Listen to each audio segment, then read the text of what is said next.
আব্বু একবার কয় কেন পড়তে বসিস না, আম্মু একবার কয় কেন লিখতে বসিস না। কি করে বলি আমি পড়ালেখা ভালো লাগে না, ভালো লাগে না।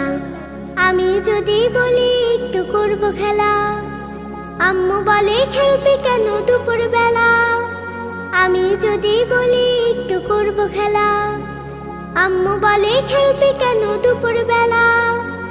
আমি যদি হতাম মা বাধা নিষেধ করতাম না, আমি যদি হতাম মা বাধা নিষেধ করতাম না। আমার মেয়ে বলতো আমায় কত ভালো মা, কত ভালো মা। আব্বু একবার কয় কেন পড়তে বসিস না, আম্মু একবার কয় কেন লিখতে বসিস না। কি করে বলি আমি পড়ালেখা ভালো লাগে না, ভালো লাগে না। হঠাৎ যদি